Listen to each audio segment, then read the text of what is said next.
Hello नमस्कार साथियों, स्वागत है आपका आईएएस पीसीएस बाय राजकुमार चैनल पर। तो जैसा कि आप सब जानते हैं, इस चैनल के माध्यम से आपको कुछ ना कुछ पढ़ाई से संबंधित जो टॉपिक हैं वो बताए जाते हैं, जो आपके प्रत्येक परीक्षा को ध्यान में रखते हुए महत्वपूर्ण होते हैं। इसी क्रम में जो हमारा आज का जो टॉपिक रहेगा वो आपका पूर्वी घाट है। पूर्वी घाट जो कि इंडियन ज्योग्राफी का एक टॉपिक है। पूर्वी घाट स्टूडेंट्स, यहाँ से कई प्रकार के क्वेश्चन एग्जाम में पूछे जाते हैं। आज का हमारा जो टॉपिक रहेगा वो पूर्वी घाट के संबंध में रहेगा। सबसे पहले मैं आपको एक चीज़ बता देता हूँ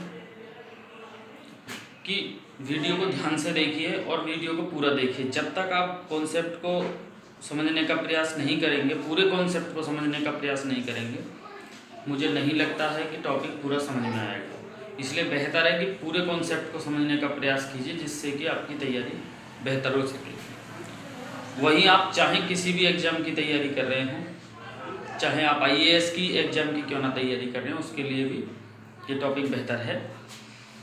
तो शुरुआत करते हैं। देखिए, पूर्वी घाट, जैसा कि आप सब जानते होंगे, मैप में अगर देखेंगे तो ये वाला पश्चिम बंगाल और यहाँ पर उड़ीसा, यहाँ पर देख सकते हैं आंध्र प्रदेश और यहाँ पर तमिलनाडु, ये यहाँ तक नीलगिरी पहाड़ियों तक का जो भारत का पूर्वी इलाका है, नीलगिरी पहाड़ियों तक का जो भारत का पूर्वी इलाका है, या फिर जो ऐसा पूर्वी इलाका जो नीलगिरी पहाड़ी तक है और जो बंगाल की खाड़ी से लगा हुआ है, उस क्षेत्र को हम या उस क्राइटेरिया को हम पूर्वी घाट के नाम से जानते हैं।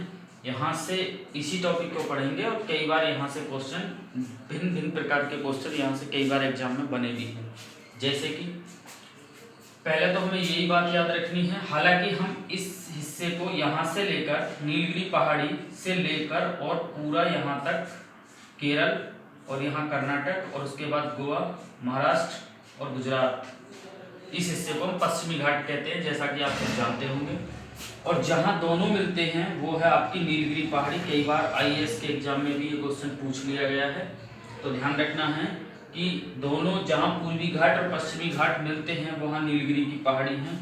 लेकिन स्टूडेंट, ये बात आपको याद रख के चलना पड़ेगा कि जो पूर्वी घाट और पश्चिमी घाट जहाँ मिलते हैं वो नीलगिरी की पहाड़ी है, लेकिन नीलगिरी की पहाड़ी तमिलनाडु में है, ना कि केरल में है। इतना भी हम याद रखेंगे और हम कह सकते हैं नीलगिरी की पहाड़ी पूर्वी घाट में है, ना कि पश्चिमी घाट में आ रही है। ये भी बात याद रखें, कम से कम इतना फैक्ट पॉइंट याद रख के चलें, जिससे कि कैसे एग्जाम में क्वेश्चन गलत ना हो। वहीं नीलगिरी पहाड़ी की अगर बात करें, अगर जिले की बात आए तो याद रखनी है आपको, ये कोयम्बटूर जो कि तमिलनाडु का एक जिला है, वहाँ पर ये पाई जाती है। उसके बाद हम पूर्वी घाट की बात करें तो सबसे पहला पॉइंट इसमें याद रखना है, ये जो पूर्वी घाट है 1300 किलोमीटर लगभग लंबा है। यहाँ से क्वेश्चन एग्जाम में पूछा जा सकता है कि पूर्वी घाट की लंबाई लगभग कितनी है, तो 1300 किलोमीटर इसकी लंबाई है, जो एग्जाम में पूछ ली जाती है कई बार। ठीक है, एक क्वेश्चन है जो कि आईएएस की परीक्षा में भी पूछा गया है कि पश्चिमी घाट की अपेक्षा पूर्वी घाट में श्रृंखलाबद्ध श्रेणी का अभाव पाया जाता है, क्यों? ध्यान से सुनिए क्वेश्चन। पश्चिमी घाट की अपेक्षा, इस घाट की अपेक्षा पूर्वी घाट में श्रृंखलाबद्ध श्रेणी का अभाव पाया जाता है, क्यों? यहाँ पर श्रृंखलाबद्ध श्रेणियां देखने को मिलती हैं, जो कि छोटी छोटी पहाड़ियां हैं, पहाड़ टाइप हैं, वो देखने को मिलते हैं, लेकिन इस पूर्वी घाट में ऐसा कम देखने को मिलता है। ऐसा क्या कारण है, इसका मुख्य रीजन क्या है? तो ध्यान दीजिए दोस्तों, इसका मुख्य रीजन ये है कि जो नदियां हैं, जैसे कि आपकी क्योंकि महानदी, गोदावरी, कृष्णा, कावेरी नदियां के पूर्व से, पश्चिम से पूर्व की तरफ बहने पर, कृष्णा, देखिए गोदावरी, पहले तो आप महानदी याद रखिए, उड़ीसा के पास है, ठीक है, महानदी गोदावरी जो यहाँ से गिर रही है आपका आंध्र प्रदेश के पास से, यहाँ पर गिर रही है गोदावरी, है ना, गोदावरी। और उसके बाद देखिए यहाँ पर आप देखेंगे कृष्णा, ठीक है, कृष्णा है, और फिर कावेरी है। ये जो आपकी जो पश्चिम से पूर्व की तरफ जो नदियां बह रही हैं, इन्होंने कहीं ना कहीं उन श्रृंखलाबद्ध पहाड़ियों को काट दिया है, चूंकि ये काट कर ही अपना पानी जो है बंगाल की खाड़ी में डाल रही हैं। तो क्वेश्चन का सीधा आंसर याद रखना है, एग्जाम में पूछा जा सकता है, और कथन और कारण में भी ऐसे क्वेश्चन पूछे जाते हैं और डायरेक्टली भी ये क्वेश्चन पूछ लिए जाते हैं। ध्यान रखना है, क्योंकि पश्चिम से पूर्व की तरफ ज्यादातर नदियां बह रही हैं, इसलिए इन्होंने इस पूर्वी घाट की जो श्रृंखलाबद्ध जो श्रेणी है उनको काट दिया है, और काट कर ही वो अपना पानी बंगाल की खाड़ी में डाल रही हैं। यही कारण है कि पश्चिमी घाट की अपेक्षा पूर्वी घाट में श्रृंखलाबद्ध श्रेणी का अभाव पाया जाता है। ध्यान दीजिए, पश्चिमी घाट की अपेक्षा पूर्वी घाट में यही कारण है कि श्रृंखलाबद्ध श्रेणी का अभाव पाया जाता है, क्योंकि भारत की ज्यादातर नदियां पूर्व की तरफ बहती हैं और उस श्रृंखलाबद्ध पहाड़ी को काट देती हैं और काटकर अपना पानी को बंगाल की खाड़ी में डालती हैं। एक क्वेश्चन IAS के इंटरव्यू में भी पूछा गया है, और ये क्वेश्चन आपका RAS के एग्जाम में भी पूछा गया है, तो उस पर भी थोड़ा सा ध्यान देंगे। क्वेश्चन पूछा गया था कि भारत की ज्यादातर नदियां पश्चिम से पूर्व की तरफ बहती हैं, क्यों? इसका देखिए मुख्य कारण ये है कि भारत का जो पश्चिमी तटीय मैदान है, भारत का जो ये पश्चिमी तटीय मैदान है, इसके बाद भारत का ये जो स्थलीय भाग है, भारत का जो पश्चिमी तटीय मैदान है, इसके बाद भारत का जो स्थलीय भाग है वो पूर्व की तरफ झुका हुआ है। यही कारण है कि जो भारत की ज्यादातर नदियां हैं वो पूर्व की तरफ बहती हैं अपेक्षाकृत पश्चिम की ओर बहने वाली नदियों के। ये बात आपको याद रखनी। दूसरा, हम यहाँ से बात करें पूर्वी घाट की सबसे ऊंची चोटी का नाम, कई बार पूछ लिया जाएगा एग्जाम में, पूर्वी घाट की सबसे ऊंची चोटी का नाम, तो याद रखना है अरोयाकोंडा। ध्यान रखना है, पूर्वी घाट की सबसे ऊंची चोटी का नाम है अरोयाकोंडा। अरोयाकोंडा एग्जाम में पूछा जा सकता है कि पूर्वी घाट की सबसे ऊंची चोटी का क्या नाम है? अरोयाकोंडा। ध्यान रखना दोस्तों, पूर्वी घाट की सबसे ऊंची चोटी, मतलब कि ये जो हमारा पूर्वी घाट है, जितना भी हमारा पूर्वी घाट है, इस पूर्वी घाट में जहां भी सबसे ऊंची चोटी होगी या जिस क्षेत्र में भी मैक्सिमम ऊंचाई की चोटी होगी, उस चोटी को पूछा गया, उसका नाम है अरोयाकोंडा। इसको विशाखापट्टनम चोटी भी कहते हैं दोस्तों, याद रखना है, इसको विशाखापट्टनम चोटी भी कहते हैं, और ये आपका आंध्र प्रदेश में है, आपको याद रख के चलना है। यहाँ से दो प्रकार के अलग अलग क्वेश्चन एग्जाम में बन सकते हैं, आंध्र प्रदेश में है। फिर से ध्यान देना, पूर्वी घाट की सबसे ऊंची चोटी है अरोयाकोंडा, इसको आप विशाखापट्टनम चोटी भी कहते हैं, चूंकि ये विशाखापट्टनम में पाई जाती है और आंध्र प्रदेश में पाई जाती है, इतना भी याद रखना। अगर ये सबसे ऊंची है तो एग्जाम में पूछा जा सकता है कि भाई पूर्वी घाट की सबसे ऊंची चोटी जो अरोयाकोंडा है उसकी ऊंचाई कितनी है, तो 1680 मीटर इसकी ऊंचाई है। इस फैक्ट को भी आप याद रख के चलेंगे, क्योंकि एग्जाम में इस प्रकार के क्वेश्चन पूछे जा सकते हैं। क्लियर? उसके बाद अगर हम बात करें, कई बार क्या है, दूसरी सबसे ऊंची चोटी पूछ ली जाएगी, कई बार पश्चिमी घाट की दूसरी सबसे ऊंची चोटी, तो उसको भी याद रख के चलें। दूसरी सबसे चोटी पूछा जाएगी सबसे ऊंची, तो याद रखना महेंद्रगिरी। ध्यान रखना है, महेंद्रगिरी एग्जाम में पूछा जा सकता है, महेंद्रगिरी। पूर्वी घाट की दूसरी सबसे ऊंची चोटी कौन सी है? महेंद्रगिरी। और महेंद्रगिरी जो दूसरी है तो वो कितने मीटर ऊंचाई पर है? वो आपकी 1501 मीटर की ऊंचाई है उसकी। ये भी एग्जाम में पूछा जा सकता है, 1501 मीटर की ऊंचाई है। और अगर हम बात करें ये कहाँ पर है, ये आपकी उड़ीसा में है। तो यहाँ से कई प्रकार के क्वेश्चन लगभग आप देखने को देख सकते हैं, मिल सकते हैं एग्जाम में। इस तरीके के क्वेश्चन कई बार पुट अप हुए हैं और आगे भी होते रहेंगे। लेकिन एक चीज और हमें थोड़ा सा ध्यान देनी है, अगर एग्जाम में पूछा जाता है कि पूर्वी घाट की सबसे ऊंची चोटी कौन सी है, और मान के चलिए एग्जाम में अरोयाकोंडा को नहीं दिया गया है, तो वहां पर हमारी जो प्राथमिकता होनी चाहिए प्रश्न में करने की, तो वो दूसरी सबसे ऊंची चोटी होनी चाहिए, जैसा कि एग्जाम में वहां पर आपको दी हुई मिलेगी। तो उस समय हमारा आंसर होगा महेंद्रगिरी, जो कि 1501 मीटर की ऊंचाई पर है और कहां पर है? उड़ीसा में। तो इस तरीके के क्वेश्चन आपको पूर्वी घाट से संबंधित देखने को लगातार मिल सकते हैं। उसके बाद जैसा कि अभी मैंने बताया कि ज्यादातर जो नदियों के कारण ही यहाँ पर पूर्वी घाट में जो है श्रृंखलाबद्ध श्रेणी का अभाव पाया जाता है। तो क्वेश्चन ये भी पूछा जा सकता है, लेकिन कुछ जगह या कुछ राज्य तो ऐसे हैं जहां पर कुछ श्रेणियों देखने को मिलती हैं। तो एग्जाम में पूछा जा सकता है कि गोदावरी कि पश्चिमी घाट के किन राज्यों में कुछ श्रृंखलाबद्ध श्रेणियां देखने को मिलती हैं। ध्यान दीजिए, प्रश्न पूछा जा सकता है एग्जाम में कि पूर्वी घाट के किन राज्यों में श्रृंखलाबद्ध श्रेणियां देखने को मिलती हैं। लगभग कुछ श्रृंखलाबद्ध श्रेणियां देखने को मिल जाती हैं। तो ध्यान रखना है, गोदावरी के बाद की अगर हम बात करें, गोदावरी गिर रही है हमारी यहाँ पर आंध्र प्रदेश में गिर रही है, और ये आपकी अगर आप देखेंगे गोदावरी, ये यनम जो पुडुचेरी का एक जिला है यहाँ के पास से गिर रही है, बंगाल की खाड़ी में आंध्र प्रदेश से होती हुई गिर रही है गोदावरी। तो गोदावरी के बाद जो आपका जो आंध्र प्रदेश का इलाका है, गोदावरी के बाद का जो आंध्र प्रदेश का जो इलाका है, वहां पर दो राज्य ऐसे हैं, कुडप्पा और कुर्नूल जिलों में लगातार श्रेणी कुछ रूप में देखने को मिलती है। तो यहां से एग्जाम में क्वेश्चन पूछा जा सकता है कि पूर्वी घाट में हालांकि श्रृंखलाबद्ध श्रेणियों का अभाव पाया जाता है, लेकिन ऐसा कौन सा राज्य है जहां पर कुछ हद तक, या सीधा बोल दिया जाएगा एग्जाम में, वहां पर श्रृंखलाबद्ध श्रेणी देखने को मिलती है। तो ध्यान रखना है, गोदावरी के बाद यहाँ पर आपका गोदावरी के बाद यहाँ पर कावेरी नदी तक, ध्यान रखना है, गोदावरी के बाद और कावेरी नदी तक के बीच में का जो एरिया है या फिर स्थान है, वहां पर कुछ श्रृंखलाबद्ध श्रेणी देखने को मिलती है। तो क्वेश्चन याद रखना है, पूछा जा सकता है पूर्वी घाट में हालांकि श्रृंखलाबद्ध श्रेणियों का अभाव पाया जाता है, मैं बता चुका हूं क्यों पाया जाता है, लेकिन इतना याद रख के चलना है कि क्वेश्चन पूछा जा सकता है कि ऐसा कौन सा राज्य है जहां पर कुछ हद तक श्रृंखलाबद्ध श्रेणी देखने को मिलती है। तो याद रखना है, आंध्र प्रदेश में कुछ श्रृंखलाबद्ध श्रेणियां पूर्वी घाट में देखने को मिलती हैं, और वो भी आपका कहां पर देखने को मिलती हैं, जहां पर गोदावरी गिरती है, गोदावरी के बाद का जो इलाका है उसमें ये श्रृंखलाबद्ध श्रेणियां देखने को मिलती हैं।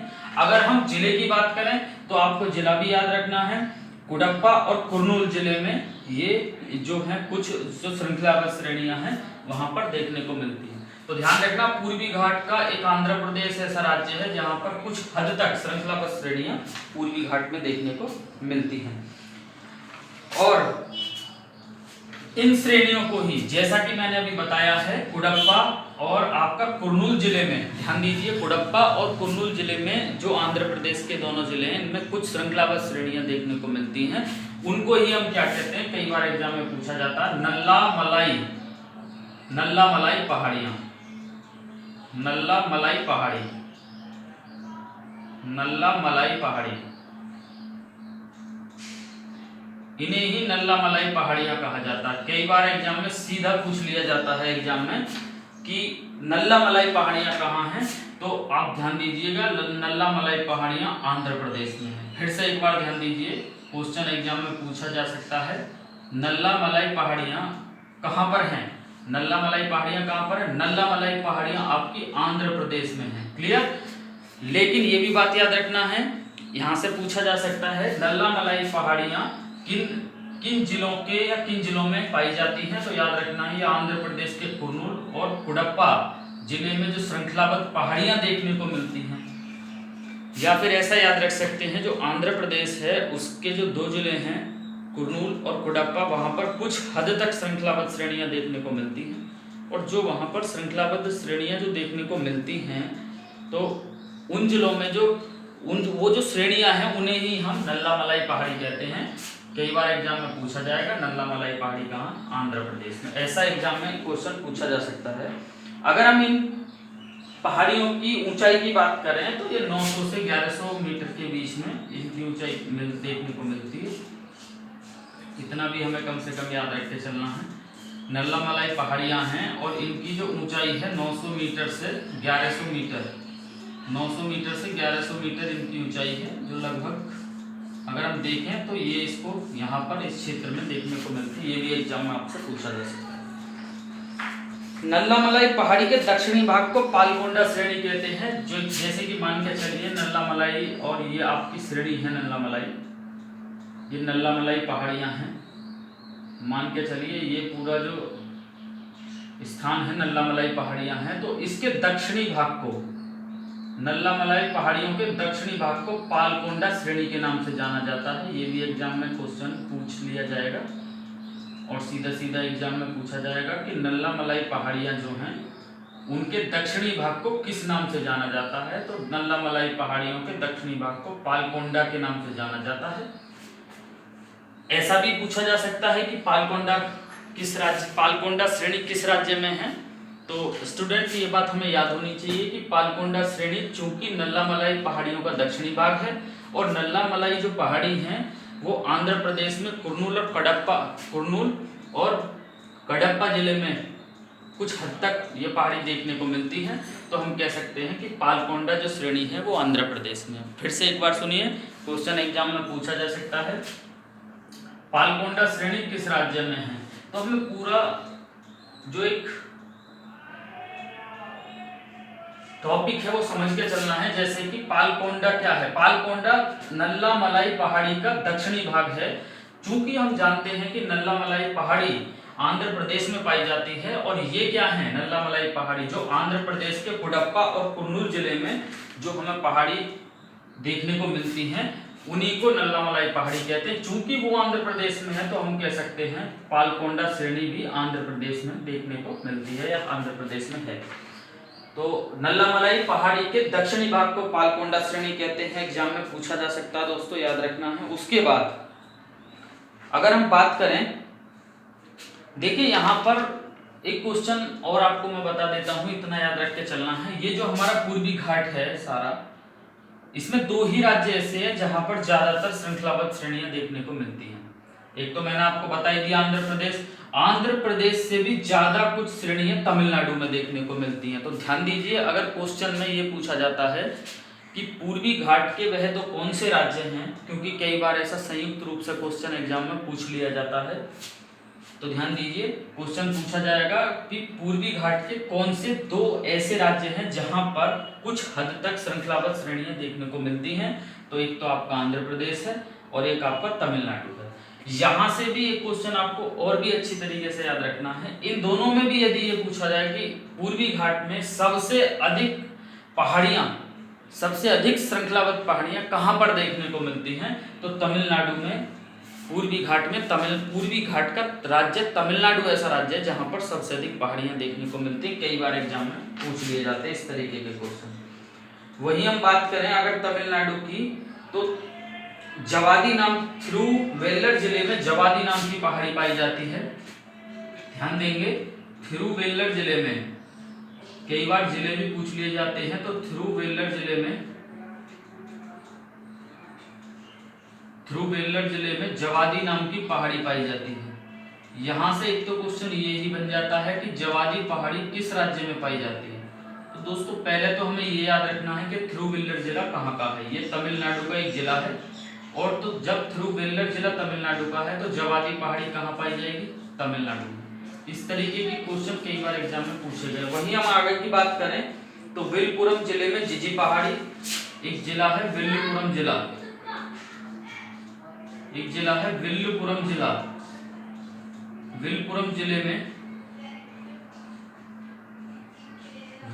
जिले में जिजी पहाड़ी।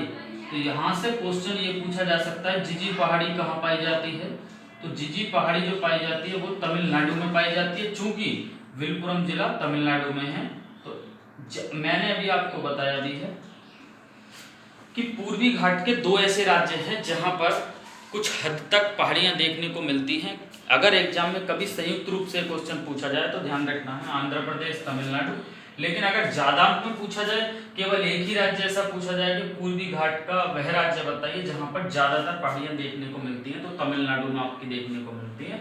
देख भी रहे होंगे, थिरुवेल्लर जिले में जवादी पहाड़ी, विल्लुपुरम जिले में जिजी पहाड़ी, और वहीं अगर हम बात करें तिरुचिरापल्ली जिले में कोल्लामलाई पहाड़ी। तिरुचिरापल्ली जिले में कोल्लामलाई पहाड़ी। तिरुचिरापल्ली जिले में आपकी कोल्लामलाई पहाड़ी पाई जाती है। क्लियर। उसके बाद अगर हम बात करें और भी यहाँ पर तमिलनाडु में कई प्रकार की पहाड़ी देखने को मिलती हैं। हालांकि तिरुचिरापल्ली जिले में कोल्लामलाई पहाड़ी के साथ पंचामलाई पहाड़ी भी पाई जाती है। ध्यान दीजिए, तिरुचिरापल्ली जिले में 2 प्रकार की पहाड़ियां पाई जाती हैं, कोल्लामलाई पहाड़ी और पंचामलाई पहाड़ी। यहाँ पर 2 मुख्य पहाड़ियां देखने को मिलती हैं। उसके बाद आईएएस के एग्जाम में भी ये क्वेश्चन पूछ लिया गया है कि शेवरॉय पहाड़ी कहाँ पाई जाती है। तो ध्यान दीजिए, तमिलनाडु का एक जिला है सलेम, तमिलनाडु का एक जिला है सलेम, सलेम जिले में शेवरॉय पहाड़ियां पाई जाती हैं। कई बार तो एग्जाम में सीधा पूछा जाएगा शेवरॉय पहाड़ी कहाँ पाई जाती है। शेवरॉय पहाड़ी पाई जाती है आपकी तमिलनाडु में। कई बार एग्जाम में सीधा पूछा जाएगा कि शेवरॉय का पहाड़ी कहाँ पाई जाती है, तो शेवरॉय पहाड़ी तमिलनाडु में पाई जाती है। और कहाँ पाई जाती, किस जिले में पाई जाती है, तो ये दोस्तों शेवरॉय पहाड़ी आपकी तमिलनाडु में पाई जाती है और सलेम जिले में पाई जाती है। हालांकि शेवरॉय पहाड़ी के पास में ये गोडूमलाई पहाड़ी भी सलेम जिले में ही पाई जाती है। गोडूमलाई एग्जाम में पूछा जा सकता है, गोडूमलाई पहाड़ी किस जिले में पाई जाती है, तो गोडूमलाई पहाड़ी भी सलेम जिले में ही पाई जाती है। तो क्वेश्चन दोनों इंपॉर्टेंट हैं, एग्जाम में पूछे जा सकते हैं।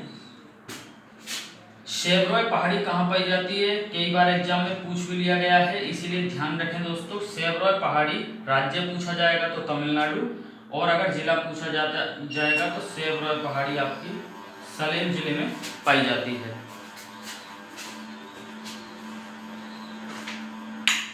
उसके बाद अगर हम बात करें गोडूमलाई पहाड़ी अगर पूछी जाती है एग्जाम में, तो गोडूमलाई पहाड़ी जो है वो आपकी सलेम जिले में ही पाई जाती है। तो ये दोनों ही आपकी तमिलनाडु में पाई जाती हैं। मैंने भी आपको बताया ही है कि तिरुचिरापल्ली जिले में आपकी कोलामलाई और पंचामलाई पहाड़ी भी पाई जाती है। वहीं विलपुरम जिले में जीजी पहाड़ी और थिरुवल्लर जिले में जवादी पहाड़ी, ये आपकी तमिलनाडु में पाई जाती है। वहीं जो सबसे फेमस पहाड़ी है अगर हम उसकी बात करें, जहां पर पूर्वी घाट और पश्चिमी घाट मिलते हैं, उसका नाम है नीलगिरी पहाड़ी। यहां से कई बार एग्जाम में क्वेश्चन पूछ भी लिए गए हैं। कांस्टेबल रैंक से लेकर आईएएस तक के एग्जाम में नीलगिरी पहाड़ी से क्वेश्चन हमेशा पूछे जाते रहे हैं। ध्यान दीजिए स्टूडेंट, आईएएस से लेकर और कांस्टेबल रैंक के एग्जाम में लगातार नीलगिरी पहाड़ी से क्वेश्चन पूछे जाते रहे। ध्यान दीजिए, पूर्वी घाट और पश्चिमी घाट जहां मिलते हैं वह कौन सा स्थान है, एग्जाम में पूछा जाता है नीलगिरी पहाड़ी। दूसरा, नीलगिरी पहाड़ी किस राज्य में है, तो ये दोस्तों याद रख के चलना, नीलगिरी पहाड़ी आपका तमिलनाडु राज्य में है।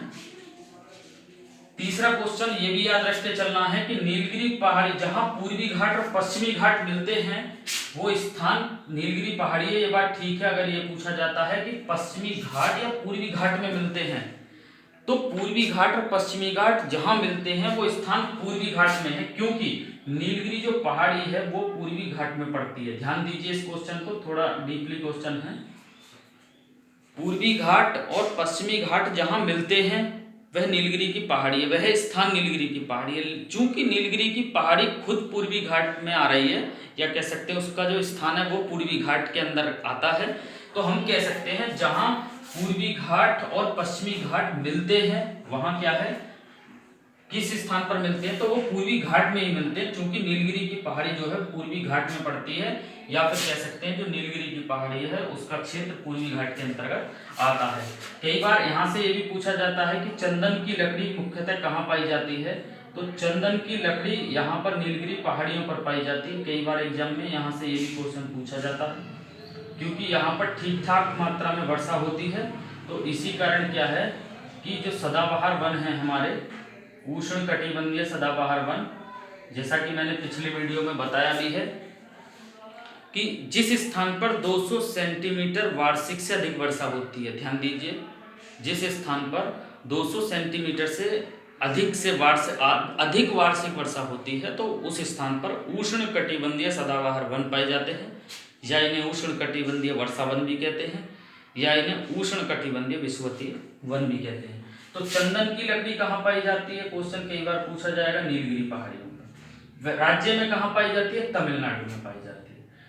पूर्वी घाट और पश्चिमी घाट किस पहाड़ी पर मिलते हैं? नीलगिरी की पहाड़ी पर। पूर्वी घाट और पश्चिमी घाट किस राज्य में मिलते हैं? तमिलनाडु में मिलते हैं। अगर ये पूछा जाता है कि पूर्वी घाट और पश्चिमी घाट कहाँ मिलते हैं और ऑप्शन ये दे दिया जाता है कि ए पूर्वी घाट में, बी पश्चिमी घाट में, सी दोनों में, डी में से कोई नहीं, तो चूंकि नीलगिरी पहाड़ी पूर्वी घाट के अंदर आती है या पूर्वी घाट के अंतर्गत आती है, इसलिए हम कह सकते हैं और बिल्कुल भी संकोच नहीं इस बात को कहने में कि पूर्वी घाट और पश्चिमी घाट पूर्वी घाट में स्थित नीलगिरी की पहाड़ी पर मिलते हैं। क्लियर?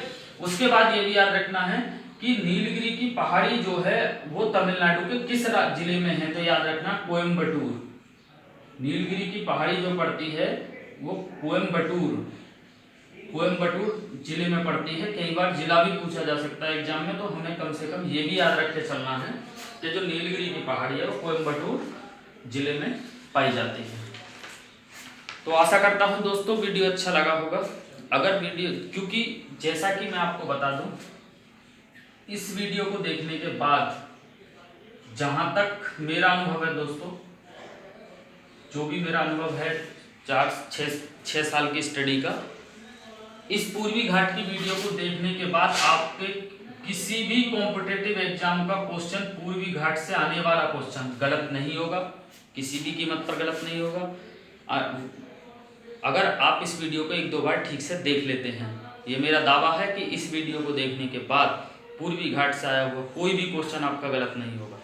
तो आशा करता हूँ कि वीडियो अच्छा लगा होगा। वीडियो अच्छा लगे तो वीडियो को लाइक जरूर करें, जिससे कि चैनल को आगे बढ़ने में मदद मिले। बहुत बहुत धन्यवाद। नमस्कार।